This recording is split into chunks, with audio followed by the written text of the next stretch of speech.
The Democratic Alliance is heading to court in an attempt to compel government to detain Russian President Vladimir Putin if he does indeed land on South African soil. The party will be seeking a declaratory order at the Gauteng High Court, which will then force government to hand over Putin to the ICC. But what are the views of other opposition parties on this matter? Themba Godi leads the APC, and we're also in conversation with Wayne Thring, who is the Deputy President of the ACDP. To both my guests, thanks very much indeed for your time and welcome. Themba, I want to begin with you this morning because you've been quite vocal on social media saying that you reject you've called it coercive diplomacy, and actually that you stand by the stance the government has decided to take. Very true.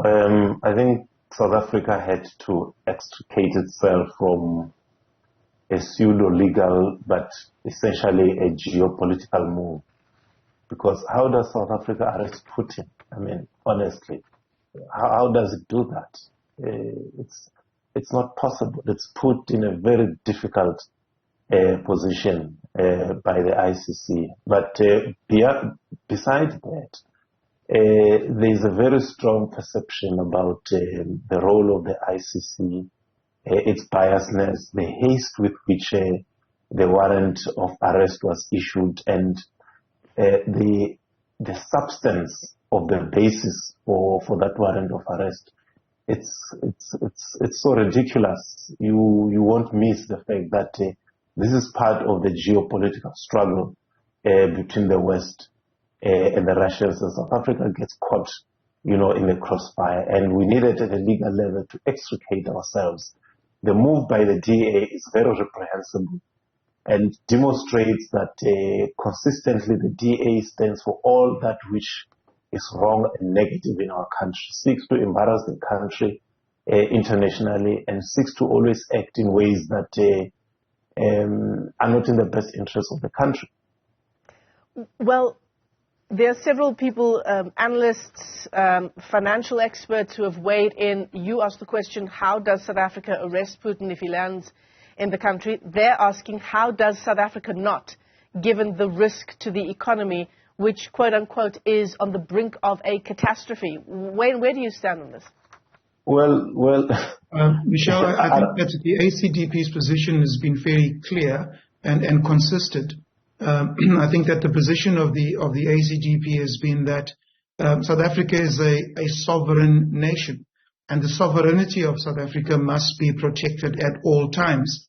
This particular position that we've actually held in terms of protecting the sovereignty of South Africa, we have made it very clear with regards to the health treaties that, for example, the World Health Organization is attempting to impose on all countries and all nations of the world by wanting those nations to give up their sovereignty with the imposition of a health treaty that binds all nations to whatever the World Health Organization depicts. Now, in the same line, we believe that South Africa should not be held to ransom as a sovereign state. I think that, secondly, the ACDP has also been consistent in terms of the use of diplomacy. And this, unfortunately, is where the ruling party, the ANC, is found to be a bit ambiguous in terms of their current non-aligned position with regards to Russia and their President Putin. As opposed, for example, to their stance on Israel and Palestine. The ACDP has been consistent in calling for peace. We've been consistent in calling for the use of diplomacy, and that is the position of the ACDP. In terms of trade, the question that you actually asked, I think that it is unfortunate that South Africa does have one of its largest trading partners, in fact, some over 500 million jobs as a result of South Africa's trading relationships with the European Union, for example. The European Union is heavily invested in South Africa.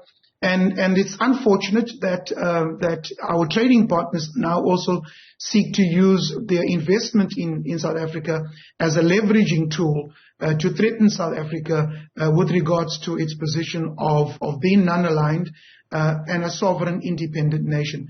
But the ACDP would ask that we continue to engage in all diplomatic measures to try to bring an end to the war between Russia and Ukraine, much like we have done with other nations.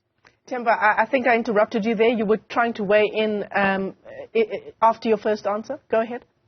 Yeah, no, I wanted to say that the threat of, losing economic versus the threat of being bombed by the Russians, which one comes. But I think the key issue here is that the economic ties we have with America and Europe are historical colonial ties. They represent the past, they represent the future. Certainly not. I think in the unfolding multipolar world, America needs every friend that it has. So we mustn't see ourselves as weak and begging.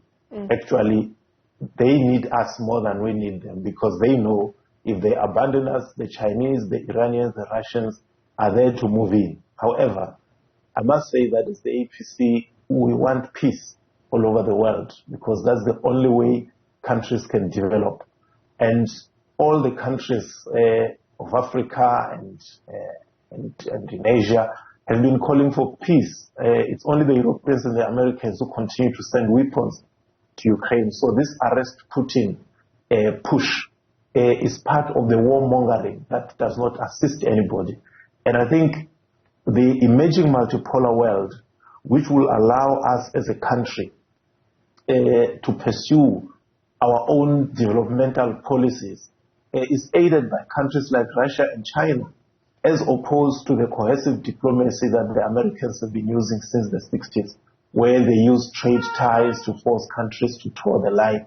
And the ICC, to which America is not a signatory, is used as a geopolitical tool in the fight between the East and the West. And we in Africa get caught up, in the crossfire. And I think it was a good move for South Africa to say, no, we're going to give immunities. Remember the Omar al-Bashir case, where when it was taken to court, it was said South Africa did not do ABCD. If it does 1, 2, 3, then it will be in a safe space. And I think that's what the country has done, and which I think is good. Yeah, I mean, it's fair to say that South Africa is stuck between a rock and a hard place, right?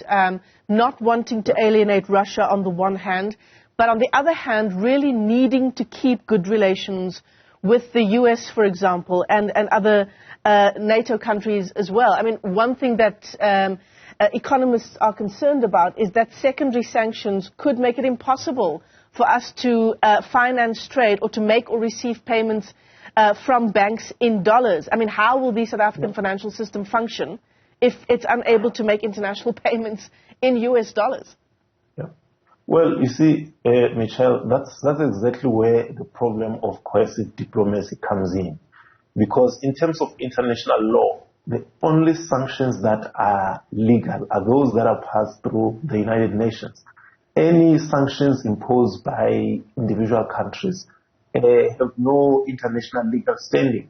And if we're going to be bullied around because we must transact in dollars, I think America has misused that position to a point where now, as we can see, many countries are moving away from the dollar. Even the Kenyan president has been making a call on Africans to move away from the dollar to avoid exactly this bullying. So I don't think it's an impossible position. Yes, it will be difficult, but certainly we cannot just, fold before the Americans and the Europeans when we know that what they are doing is absolutely incorrect. And small countries like ourselves should not be put in difficult or impossible positions where we're expected to arrest the head of the second strongest army in the world. How on earth do we do that? It's just not possible. Wayne Thring, your parting shot this morning? Well, I agree with Themba. I think that South Africa shouldn't be coerced, and I think that South Africa needs to look at strengthening its own currency. One of the ways in which we're able to strengthen our currency is to have our currency backed by some precious mineral. In the past, most currencies were backed in terms of the gold standard. South Africa is a country that is rich in natural minerals. We find that China and Russia are also moving towards, and many other nations are moving towards backing their currencies with gold or some precious mineral. And I think that South Africa also needs to protect its internal interests and its economy by looking at backing its economy with a precious mineral. And I again also do not think, as the ACDP, that South Africa should buckle to pressure. We have to use our methods of diplomacy. We must continue to seek peace. We must use our ambassadors and our diplomats that we have around the world to continue to negotiate and to negotiate hard on behalf of South Africa, on behalf of our citizens, and on behalf of peace. Themba Godi and Wayne Thring are from the APC and the ACDP. To both of you, thanks very much indeed for joining us this morning.